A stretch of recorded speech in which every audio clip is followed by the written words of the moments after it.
welcome you in. It is a Monday. It is the 5-pack, and it is right here on the Better Sports Network. Kyle Elfrink hanging out with you as we give you our daily rundown of the 5 things that matter, 5 things that will matter, and of course, the ever-popular end of the show pack rip.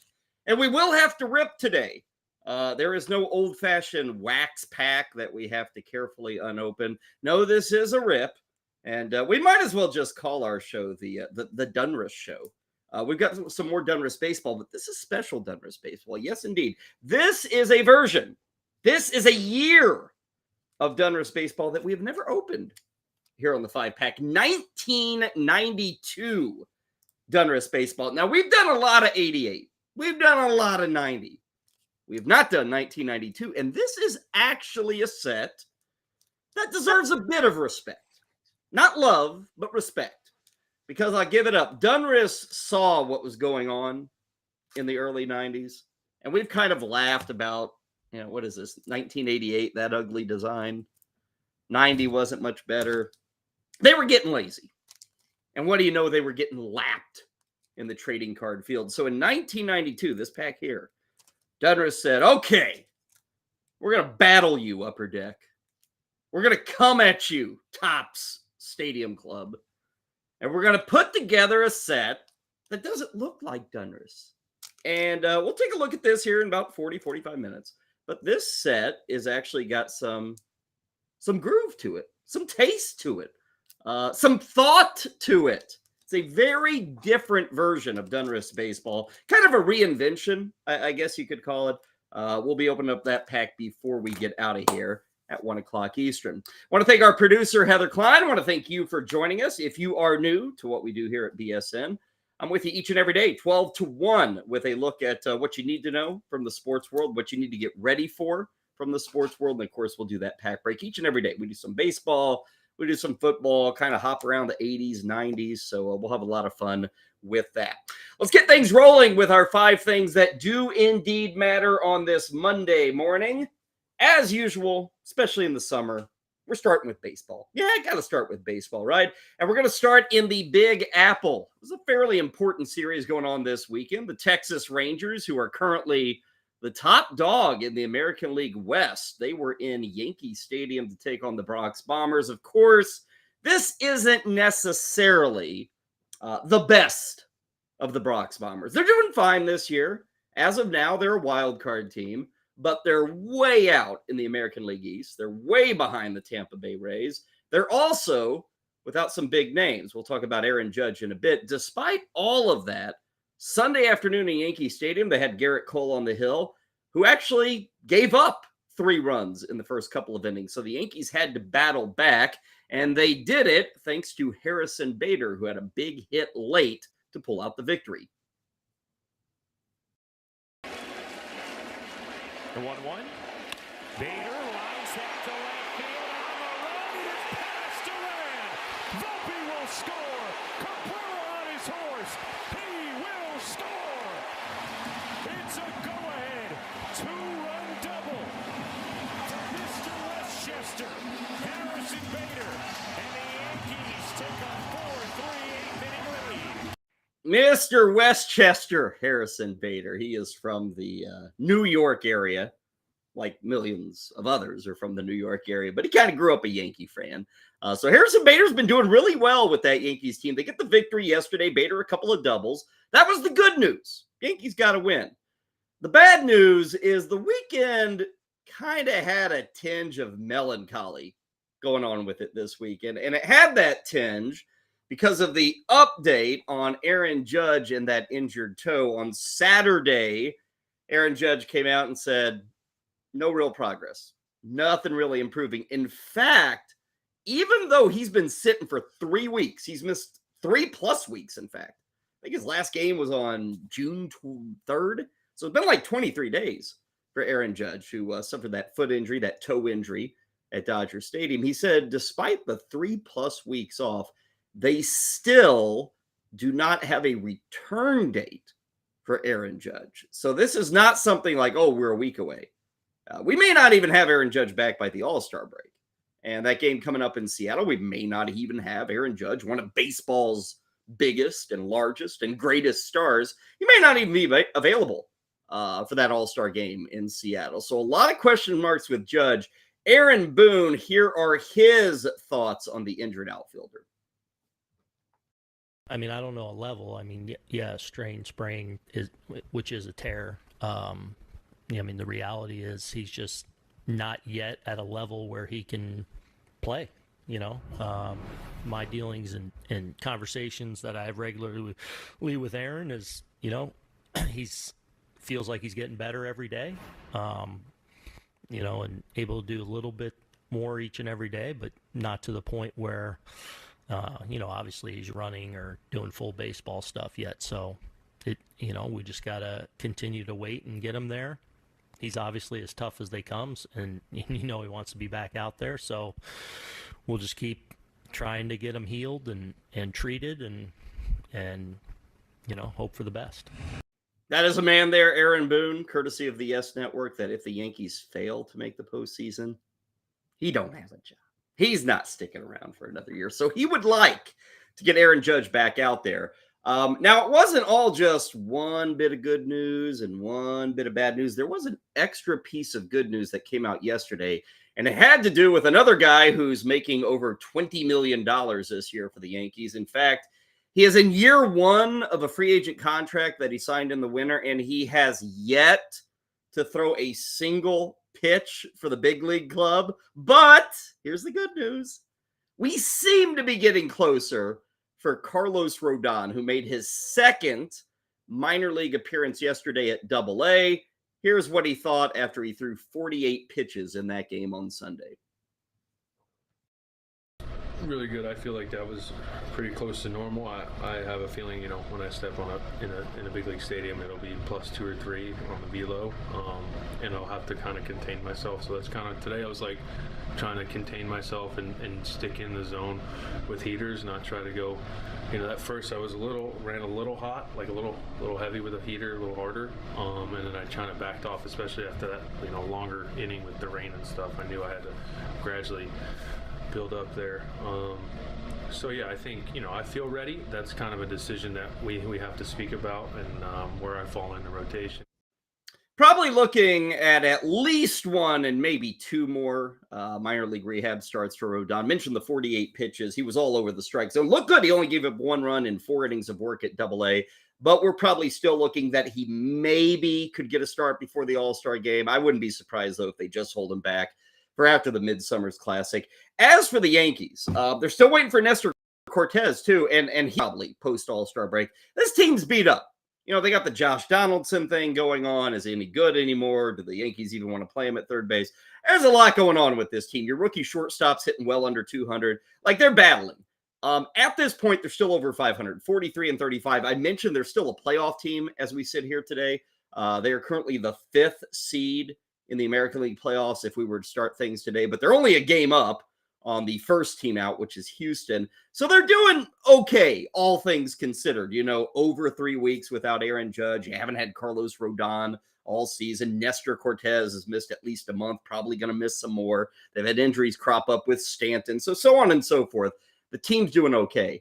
Big week for them because the 2 teams they are playing this week are 2 teams they should beat up on. Now, this is a road trip. They've got 3 in Oakland. That begins tomorrow night. And then they follow up that with 3 against St. Louis. Oakland is the worst team in baseball. St. Louis is one of the 3 worst teams in the National League.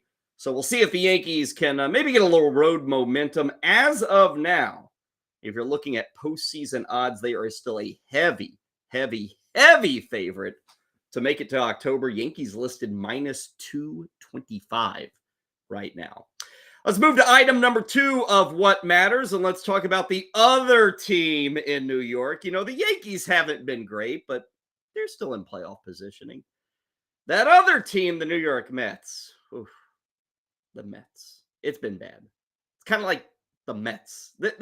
All the hype, all the excitement, and it's been an absolute faceplant.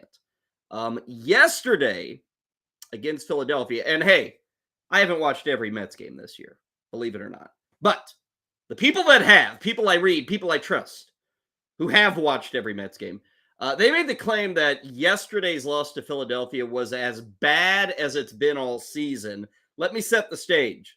Bottom of the 8th inning in Philadelphia, Sunday afternoon. The Mets are leading 6-3. They're in a good spot, right?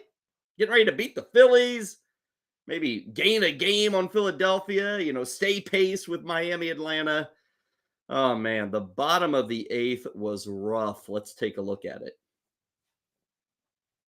This is a situation where double play ball or some strikeouts, maybe get out of here with 1 run would be a success. And he grounds 1 to third, a chance for 2. Beatty hesitates and throws low, and everybody's safe.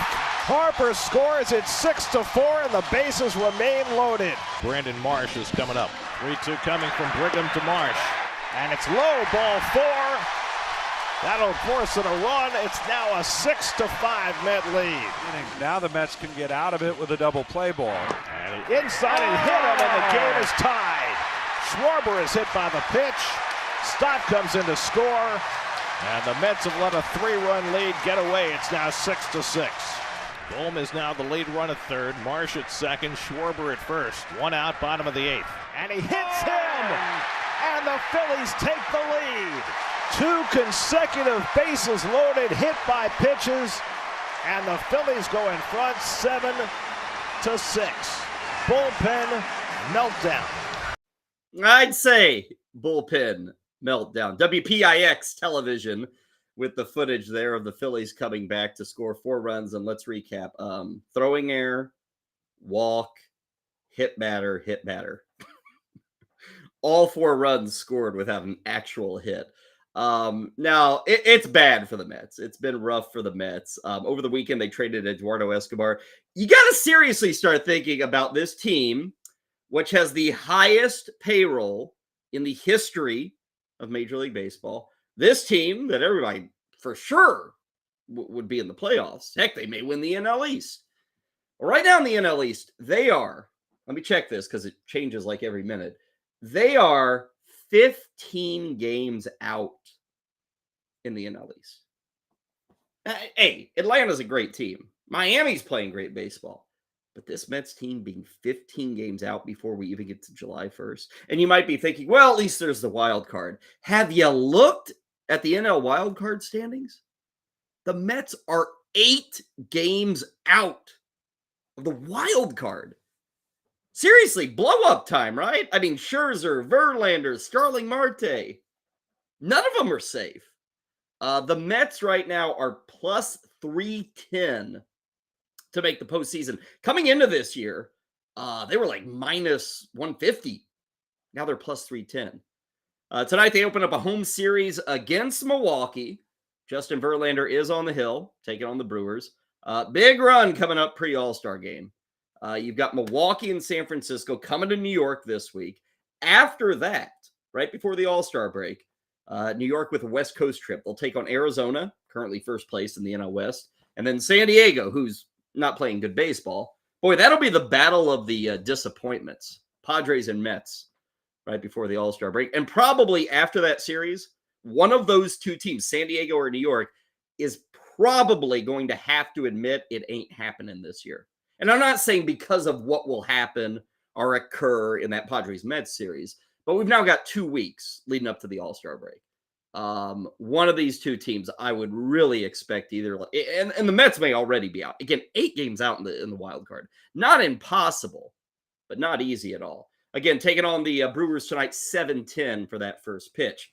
Let's move to item number 3 on what does matter today, and let's stay in the National League East. I just kind of randomly mentioned the Miami Marlins. Well, let's give the Fish a little more of a mention, right? And let's give a huge shout out to Eury Perez, the rookie pitcher who has had an insanely good month of June. He has allowed 1 run this entire month of June, and yesterday he was good for 6 shutout innings against the Pirates. He has a scoreless streak that is now up to 21 innings. Another win for Miami, and they can thank their young right-hander on the hump.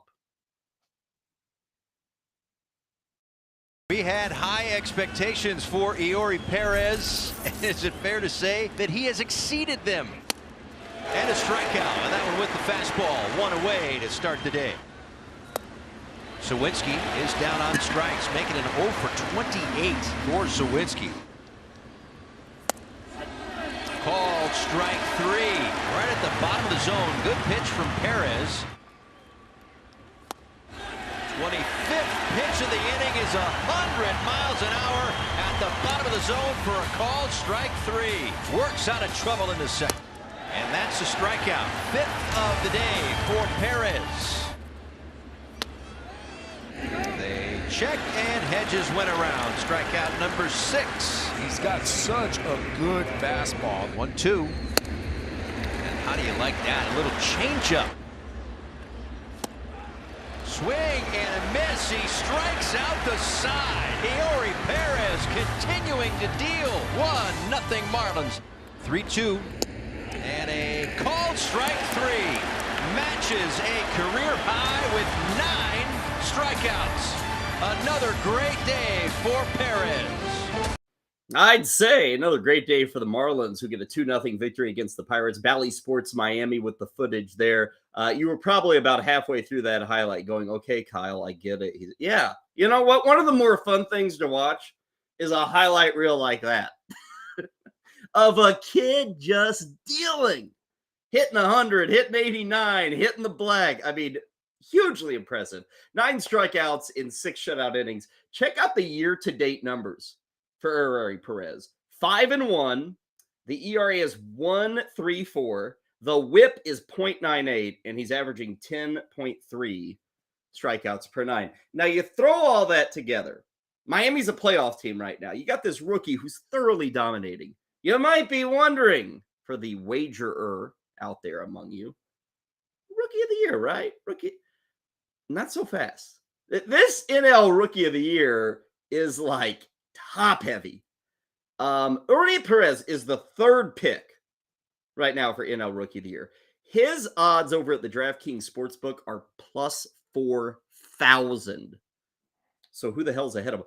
Ellie De La Cruz, who's played like 3 weeks of baseball, is sitting at 450. Or excuse me, 400, plus 400. And then Corbin Carroll. Don't forget about Corbin Carroll. He's still a rookie. He's minus 450. I mean, that is a loaded rookie class. And again, Carroll's putting up like MVP level numbers. But when you start to think to yourself, man, we still have half the season to go, and I can get this guy, Eury Perez, at plus 4,000, kind of interesting, right? By the way, in that game yesterday, Luis Arraez had only 1 hit. His average is now a mediocre 399. Marlins begin a 6-game road trip. They go to Boston and they go to Atlanta. Perez's next start against the Atlanta Braves. That'll be a fun one. That'll be a very fun one.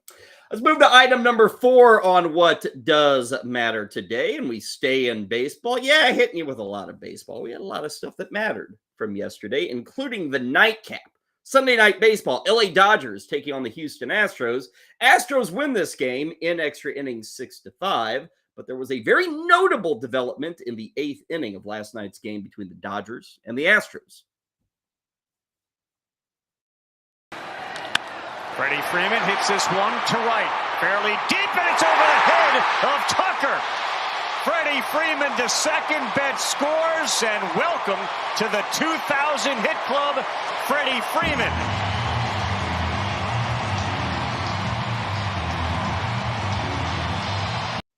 So it was a few weeks back we got Freddie Freeman into the 300 home run club. Last night we get him into the 2,000 hit club. ESPN providing the call there. Carl Ravitch behind the microphone. Now 2,300. How many guys? 98 players in the history of baseball have had 2,000 hits alongside 300 home runs. Now, if Freeman gets to either 3,000 or 500, he's into the Hall of Fame. He might be able to miss on both and still get into the Hall of Fame. And we talked about the home runs. I think that's a bit of a stretch with Freddie Freeman, who, hey, as good as he's been with the home runs, again, 300 in his career, he's never really that guy who you expect to hit 35 or 40. He's always that guy 25 to 30. So that may be a bit of a struggle to get 500. 3,000 hits is probably not an impossibility here. And I bring that up because for his career, he averages about 150 to 160 hits a year. If he plays at that pace for like another 6 years beyond this year, he's looking at 3,000, and that would put him in like age 39, age 40. He is still a guy. I mean, look at the batting average table. Now, he's not Luis Arraez hitting 390, but he is hitting about 330. Like Freddie Freeman still got it. And every year the dude's hitting 300. So he is one of these guys that has a legitimate shot at 3,000. He's never really been hurt. Plays first base. You can obviously DH. So there's a chance there with Freeman. He's also a guy who doesn't get a ton of pub. You know, he's not up there with the Otanis and the Trouts and the Lindors and the Verlanders, you know, all these guys who get major attention. But Freddie Freeman is a superstar.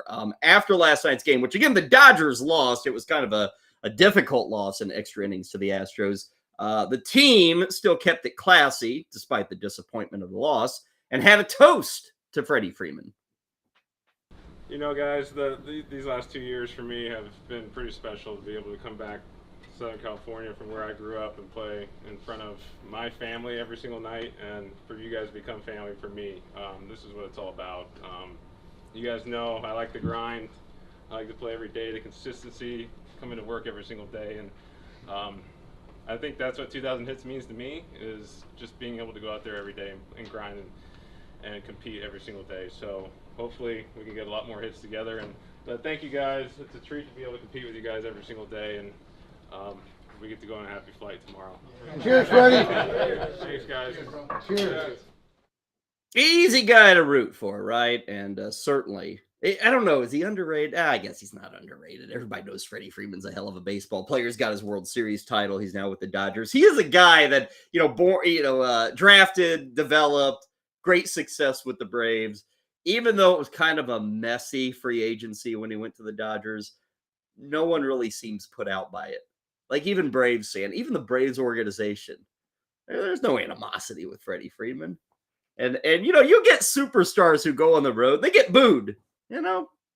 Astros, they get booed everywhere. You see guys everywhere. Freddie Freeman never gets booed, does he? Does he get booed? Even Atlanta guys don't boo Freddie Freeman.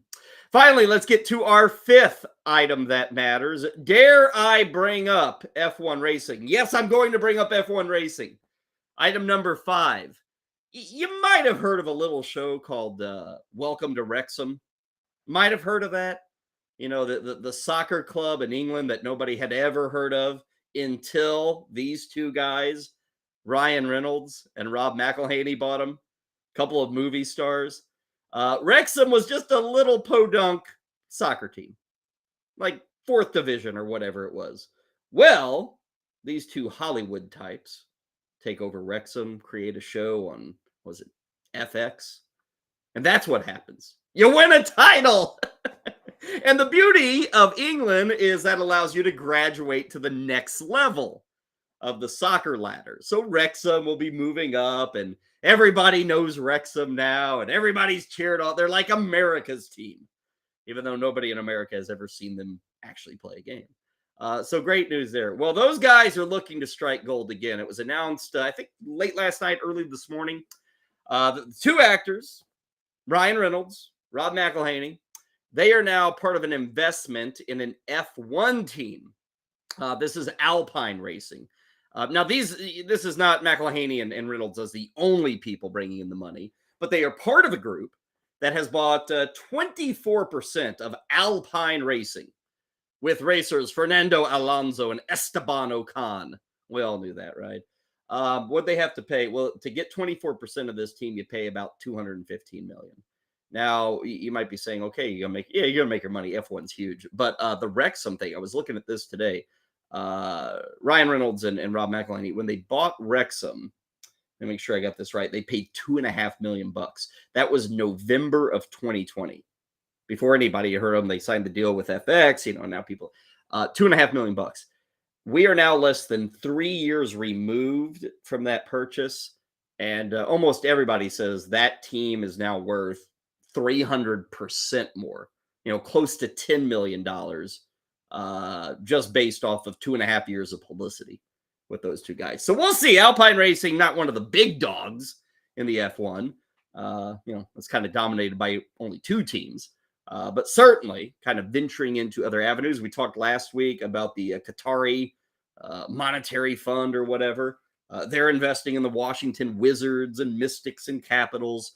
Kind of scratched my head at that one. Is it just the beginning?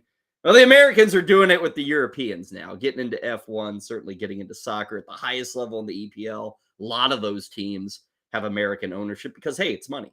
It's big money. We'll see how it works, but those guys hit gold once, and I wouldn't bet against them on hitting gold twice. Okay, those are the 5 things that matter on this Monday. When we return, I've got 5 things that will matter as you go into the remainder, the start, if you will, of your week on this Monday night. But before any of that, let's get you a highlight from earlier today on a better morning. Howard Bender with his thoughts on the new look Green Bay Packers.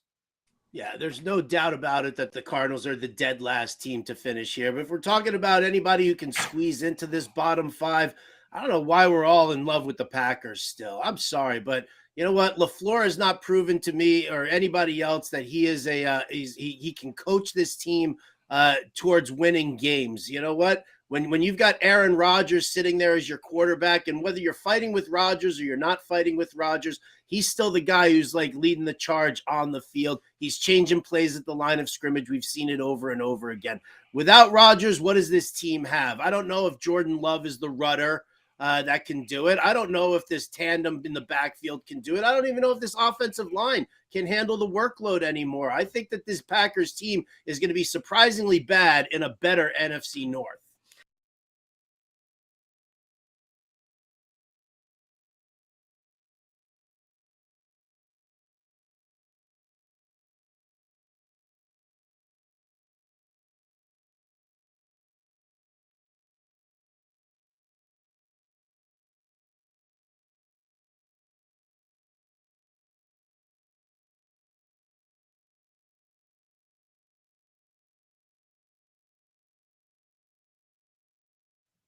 Welcome back into the 5-pack right here on BSN. Kyle Elfrink hanging out with you as we move into segment 2, 5 things that will matter. A reminder, you just saw Howard Bender and the crew there from A Better Morning. Make sure to check out those guys each and every weekday morning from 8 a.m. to 9 a.m. Also, make sure to head over to FantasyAlarm.com where you can get the thoughts of Howard and the rest of the crew with their brand new Fantasy Football Draft Guide. It is available right now at FantasyAlarm.com. You can pay the $26.99 sticker price, but you can also get it for free. How do you get it for free? Sign up for a subscription. FantasyAlarm.com/draft guide. You'll see all the levels there. The All-Pro subscription gets you access to everything, gives you that draft guide for free, an absolute bonkers of a good deal right now at FantasyAlarm.com. Coming up in just a bit, we will have our pack rip 1992 Donruss Baseball. Fancy schmancy looking thing. I believe this is the first year that Donruss, I was telling you about how they changed things in 92. This is also the first year they went to foil wrapping because they'd always been this. Let me pull up. This is what Donruss was. They don't cheap wax pack. Looked like crap. But no. Trying to save the business in 92, which I don't really know that they did. This is a very popular set, and it's a good-looking set. We'll get to that coming up in just a bit. Until then, let's get to our 5 things that will matter as we kind of look down the winding sports road and get you set for what you need to care about today. We start in Omaha, Nebraska. I've been talking about it for well over a week. In fact, last time we met on Friday of last week, got you set for the best of 3 showdown between LSU and Florida. The winner, whoever wins 2 games first, would take home the national title this year in college baseball. It's been a hell of a good series. Like, really an enjoyable series to follow. Like, not just this series, but the entire World Series. Been really good. Really exciting. They got rolling on Saturday night. LSU winning a heck of a game. That was one of the better college baseball games you're ever going to see. So that set up Sunday afternoon where LSU, if they were to win, would be crowned the national champions of 2023. But the LSU Tigers had other ideas. In fact, the LSU Tigers had a lot of other ideas. Excuse me, the Florida Gators, did I say? LSU, they didn't have it yesterday. Instead, it was all Gators. The Gators going absolutely ballistic at the plate on Sunday afternoon. Brings up Ty Evans, the home run hitter, back in the second. Breaking ball to start, and Evans skies this one down the line and left toward the corner. Pearson back at the wall. That ball is gone! It's a grand slam for Evans!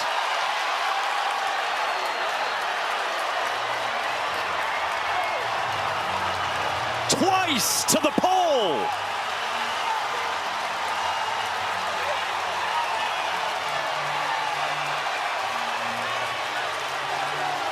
Are you kidding me?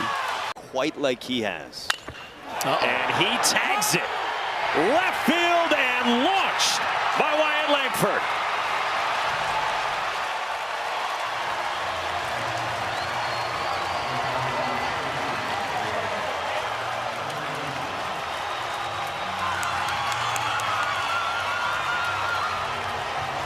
Destroyed. Solid, stable, and simple. Caglione the opposite way, and that is back toward the wall and gone! Back to back for the Gators.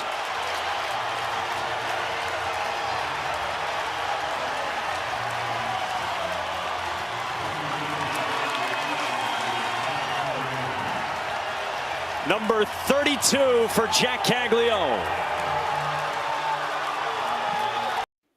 So you got to see 3 of the 6 home runs that the Florida Gators hit yesterday.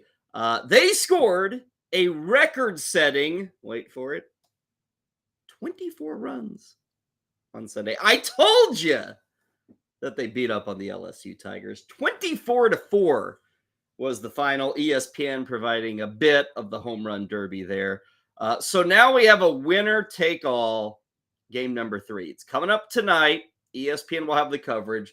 7 o'clock Eastern. LSU is the favorite in this game, minus 135. Florida is plus 105. The big question here, will LSU start Paul Skeens? Paul Skeens, in about 10 days, will more than likely be the number 2 overall pick in the Major League Baseball draft. Paul Skeens an ace. He's a stud, all that stuff. He's going to be making millions of dollars as soon as he signs his first contract. Will he pitch tonight? Here's the will he or won't he part of it. 3 days ago, was it Thursday night? Yeah, I think it was Thursday night. Skeens was pitching. He threw 120 pitches. We don't ever see that in the big leagues. Now, I get it. Trying to win a title, win the College World Series. You push a guy. Do you push him again tonight? I would suggest this. Skeens probably doesn't get the start for LSU tonight, but you will see him at some point tonight. As long as that game's close, 6th inning, 7th inning, whatever it is. It may be to get 3 batters out.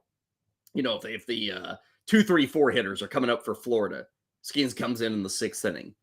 So I don't think we're going to get a start. I don't think we're going to see more than like 40 pitches, but I think we will see him tonight. Should be a fun one. What better way to end that remarkable College World Series than with the winner-take-all game tonight, 7 o'clock, again on ESPN. Let's move to item number 2 that will matter. Who'a thunk this? Late June, a showdown series between the first-place Cincinnati Reds and the playoff-bound Baltimore Orioles. Oh, yeah, it's happening.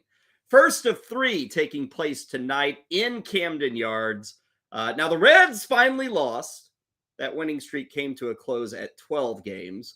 They lost by a run on Saturday to end the 12-game run. They also lost by a run on Sunday. So they actually now have a 2-game losing streak as they come to Baltimore. They're still in first place, though. Baltimore's in second place. But what's also amplified here is you're seeing 2 franchises who have gone through their rebuild, and they're coming out of their rebuild. Baltimore, right on time, right as expected. Cincinnati, a little early. And you look at some of the names and some of the young players in this series, it should be a lot of fun. Like for Cincinnati, You got Matt McClain, Ellie De La Cruz. Got to see Andrew Abbott pitching, I think, tomorrow night. Baltimore. I mean, these two guys, Rauschman and Gunnar Henderson. I mean, this is exciting. This is going to be fun to watch. Tonight, 7:05. Tomorrow, 7:05. And then they will also play at 7:05 on Wednesday. So all three of these games are under the lights. By the way, Matt McClain, the guy there on your left, we got to give a shout out to Matt McClain. Like, Ellie De La Cruz has sucked all of the oxygen out of Cincinnati. Like, that's, and I get it. He's fun to watch. I sit there and enjoy watching Ellie De La Cruz. The other night, I refused to go get another beer until Ellie De La Cruz's at-bat was over because you don't want to miss anything. But Matt McClain doesn't get near the hype. He's also a prospect. Yesterday, and again, they lost to the Braves, but yesterday, Matt McClain had 4 extra base hits. He is the first Reds rookie to have a game with 4 extra base hits since 1988. For those of you who remember the Reds in 88, who was the rookie? In fact, he won the Rookie of the Year in 88. Chris Sabo was that rookie. And here's the thing with McClain. Look at this. He is hitting .325. OPS is over 920. He's been in the big leagues for about a week and a half more than Ellie De La Cruz. 20 of Matt McClain's 51 hits have gone for extra bases, which is pretty impressive. 5 homers, 22 ribbies, 30 runs, 4 steals. Good stuff. Tonight, 7:05, it'll be Brandon Williamson against Cole Irvin. They're in Baltimore. Baltimore is -130 for the win tonight. Looking at the futures, Baltimore -215 to make it to October. Their odds are actually less than the Yankees, believe it or not. Cincinnati, remember, this is first place in the NL Central. Now, Milwaukee's only a game or 2 behind them. But Cincinnati right now to make the postseason +300. Now, that is a vast improvement over just a week ago. I mean, I think a week ago they were like +400. Now they're down to +300 as they get set for that series. Should be a fun one. Not a ton of baseball tonight. Got that College World Series. This game between the Reds and the Orioles, an exciting one. I think we only have 6 games on the schedule. So make room for the Reds and the Orioles if you can. Speaking of baseball, today is the day. In fact, I think it started 40 minutes ago. So get to work, kids.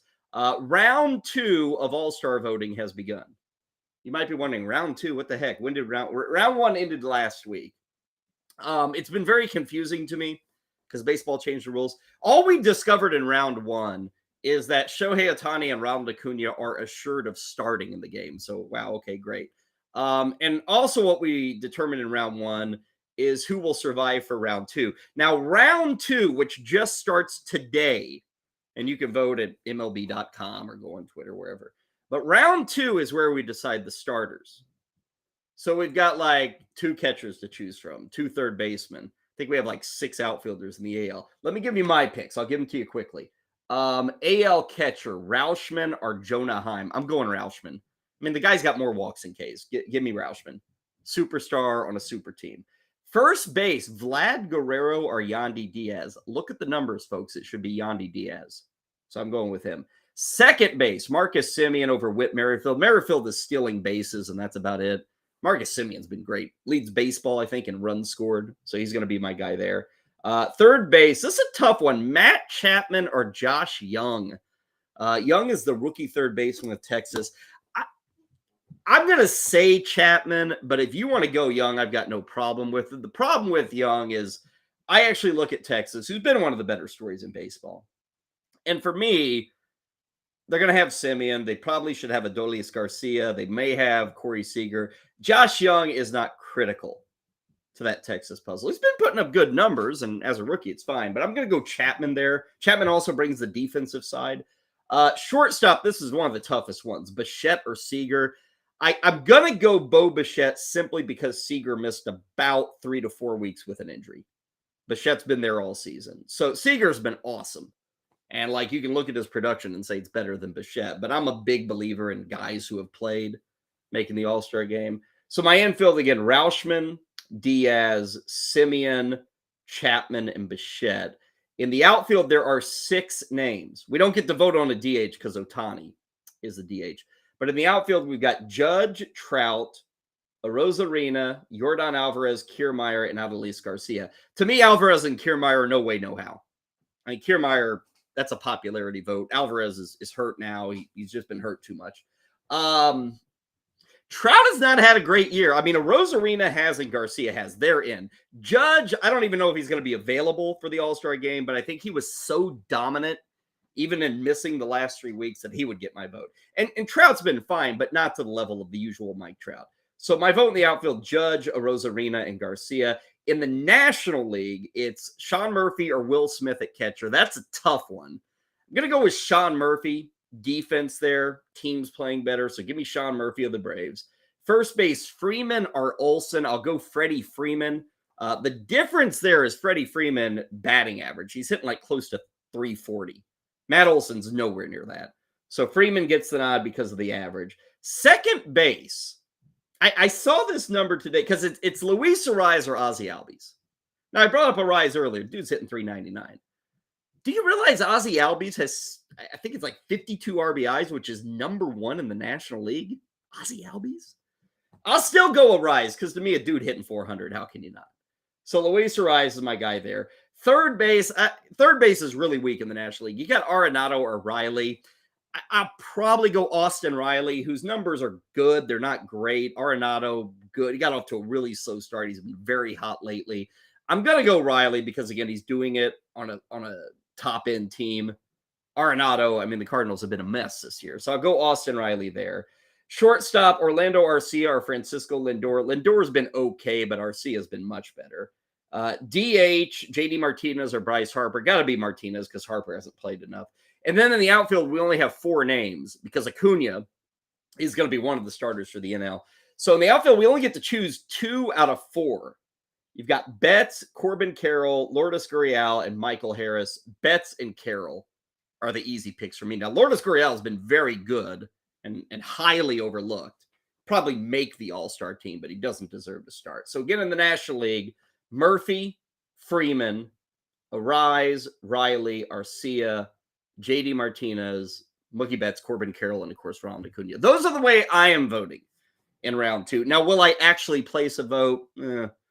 That's a question for another time, but that's how I would vote if I got over there. Let's go to item number 4 of what will matter. Tonight in Nashville, Tennessee, Music City will become Trophy City.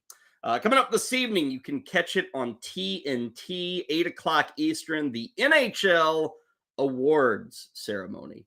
We will find out the winner of all the big awards. Yes, we already determined who won the Stanley Cup trophy. Congrats again to the Las Vegas Knights. But now we got to figure out the other big awards. The biggest among them is MVP.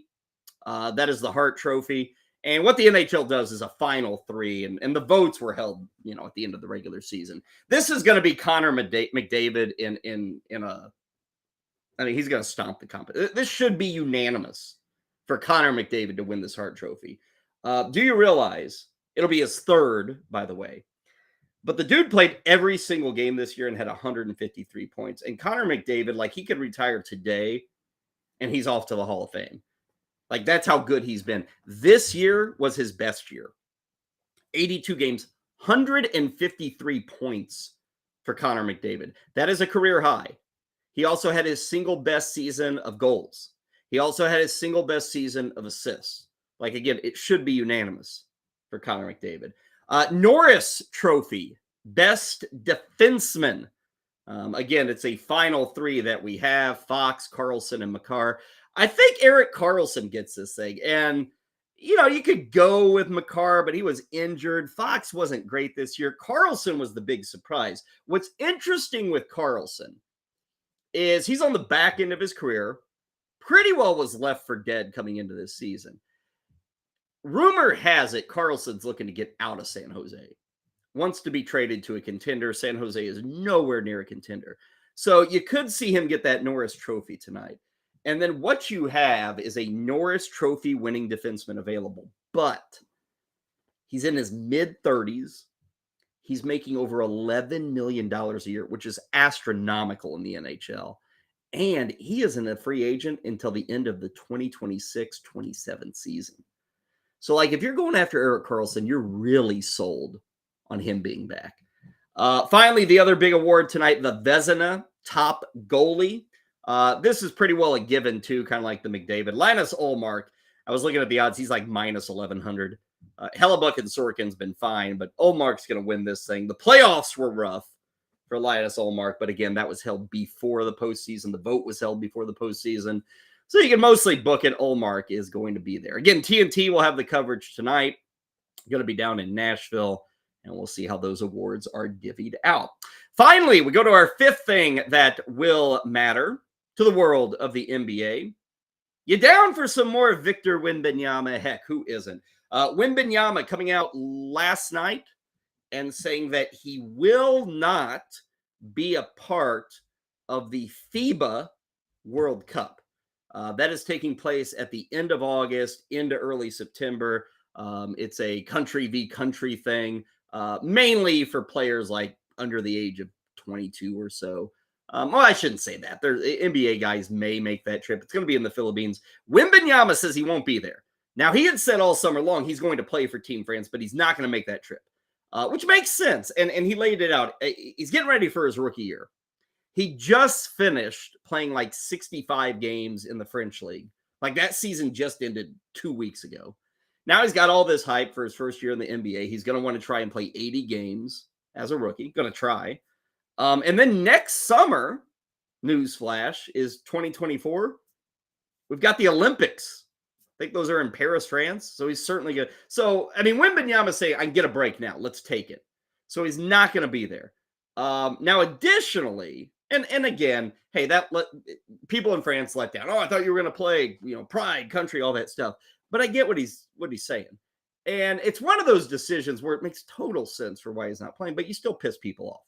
You still tick people off. And he better get used to it because Wembanyama is seen as a generational talent. He is seen, for the Spurs as the next Duncan, the next Robinson, this guy who's going to the Hall of Fame. We're going to win titles with this guy. With that comes expectations, backlash, all like over the weekend. And we'll show you the video here. There was video making the rounds of Wembanyama, who had his press conference in San Antonio. And after the press conference, or maybe it was before, had a little bit of a shoot around for some season ticket holders with the Spurs. And video has emerged of this shoot around with Victor Wembanyama. Somebody on the interwebs was creative enough to give it a soundtrack, if you will. So let's take a look at that short shoot around for Wembanyama late last week.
He knows how to finish at the hoop, right? How things can be so unfair on the internet. He'll be fine. I don't think his career is ruined. Wembanyama, by the way, you can catch him in the NBA Summer League. That was announced over the weekend. July 7th looks like will be his debut. And I think he's going to be up against Brandon Miller, who was the number 2 pick. I think the Spurs are going to be taking on Charlotte there in the Summer League. So July 7th is that matchup. And hopefully he'll have a better shoot around in Vegas than he did for the season ticket holders there in San Antonio. Okay, I got to shut up because we got to open up a pack. When we come back, 92 Donruss Baseball coming your way on the 5-pack on BSN. Yeah, you had me through all that up until the Boston part. Like, even as a Boston fan, I don't get why they would be plus 475. Why they would have the same odds as the best team in basketball who just won, who has the best player in basketball. Like, I couldn't possibly bet on the Celtics if they have the same odds as the Nuggets. I'd rather just lay my money on the Nuggets. And with this question, the key word, as Bert pointed out, is hype. Why would we have increased hype about the same team we've seen, except it's slightly worse because they had to get rid of Jordan Poole because Draymond Green's an asshole. Like, it's the same team except slightly worse. So for me, I'm sticking with the Nuggets plus 475, easy 5-1 odds. Give me that. I'm going in on that before I start betting on this team except older and worse.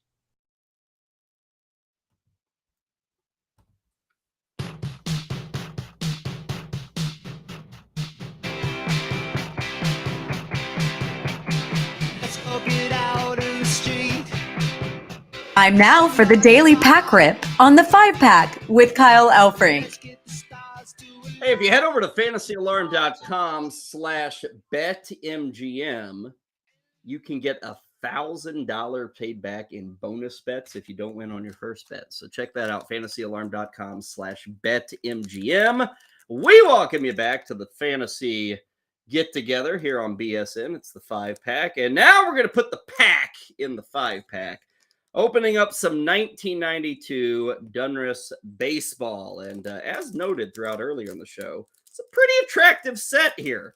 Donruss finally got the news flash that they needed to create nicer baseball cards if people were going to buy them.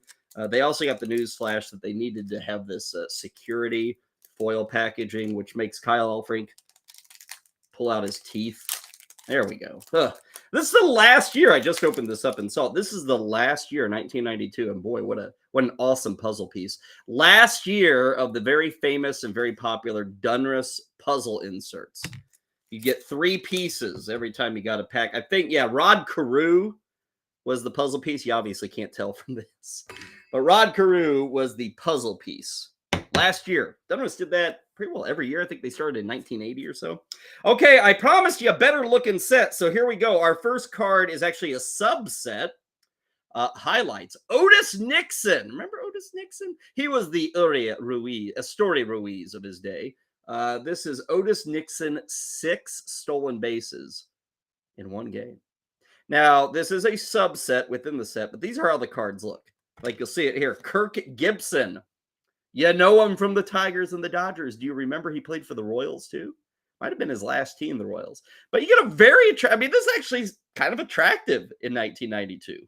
And the back were much improved. Donruss never had full colored backs, and they never had photos on the back, so they made this switcheroo as well. Pretty attractive there. You still get career highlights. You still get all the bio stuff. You get the headshot. Recent major league performance. Good looking set. Man, every time. Rafael Palmeiro. Here he is. What is it about cheaters making it into our card set? Here is Joey Cora. Getting some action shots here too in 1992 Donruss.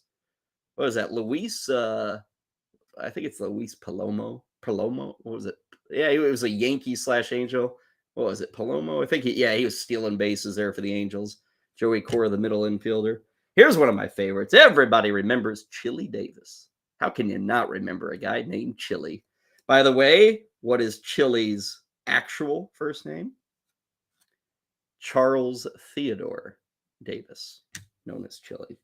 What is Jeff Gray's actual first name? Jeffrey. Would be something if Jeff Gray's actual first name was Chili, but he went by Jeff. Just a reliever. Brett Saberhagen. This might have been the last year of Saberhagen with the Royals. Let's see. Had a no-hitter in 1991. AL Cy Young winner in 1989. Let's see. In 1991 for the Royals, a 3.07 ERA, but just a 13-8 record, and didn't get to 200 innings. Back in 1991, that was a letdown when he didn't get to 200 innings. Matt Williams, not slugging, but Matt Williams sliding? Yeah, he knew how to steal a base. In fact, in 1991, he stole a grand total of 5 bases for the San Francisco Giants. Matt Williams, always with the eye black. Love that. No one really knows what eye black does, but looks cool. Dan Pasqua didn't like the eye black, and Dan Pasqua liked the glasses, like normal, everyday glasses. You think anybody got scared when Dan Pasqua came to the dish? Probably not. Here is Chris James of the Cleveland Indians. Now, you could rely on me to tell you that Chris James really did nothing in baseball. You could also rely on the baseball card where Chris James appears to be escaping the batter's box without a bat. I don't know if that says everything you need to know about Chris James, but I'm kind of the belief it does. Right? He's leaving the batter's box. I don't think because he got the dugout behind him there. So yeah, he's making his way out of the batter's box. One of the more unfortunate names in baseball, because if you're a pitcher, you don't want to give up home runs. You don't want to be Homer Bailey. You also don't want to give up walks. You don't want to be Bob Walk of the Pittsburgh Pirates, who hung around baseball forever and had a couple of good years. Had many better years than John Habian did for the New York Yankees. Here's Chuck Krim. What I like about this 1992 Donruss Chuck Krim card, I love those Asics cleats. Those are cool. That would be the choice for me back in the early 90s. Give me those Asics. Here's Greg Olson, who it looks like his right leg is broken. What? That is a very funky finish there. Like, what is that leg doing, the back leg there? I don't know. Now, he was good, but that's not an impressive finish. We conclude with Expos left-hander Brian Barnes, number 47 in your scorebook. So there we go. Not a whole lot of excitement here. I mean, we got the Brett Saberhagen card, got Matt Williams, Rafael Palmeiro, Chili Davis. Let me check out this Kurt Gibson card. This might have been his only year with the Royals. Gibson hit 236 in 132 games, which if you were to fast forward that to 2023, it's almost like he was a 200 hitter with 16 home runs and 55 ribbies. And I'll tell you, he had the great year in 88. Wasn't he the league MVP in 88? And obviously had that, epic, eternal moment in the 88 World Series. But if you look at those numbers, let me get this situated here. There you go, Kyle. I mean, 89, 90, and 91 with the Royals, pretty lacking. A lot of injuries, 71 games in 89, 89 games in 90. The Royals picked him up. He didn't play very well. Gibson got old fast, and that really was no surprise. I mean, he played football at Michigan State. He was a very aggressive base runner, hard-charging outfielder. His body kind of wore down, but he did have that final great moment in 1988, and he had signed a 2-year contract as a free agent with the Royals at the end of the 90 season. Joined him in 91 and 92. So there it is, 1992 Donruss. We've done a lot of Donruss on the show, but this is our first 1992. This Otis Nixon thing, May 16th of 1991, 6 stolen bases in a single game. Let's see, they got him for a minor league catcher early in the 1991 season. How about that trade? And Nixon was a big part of great success in the 90s. Hell yeah, they had the pitching.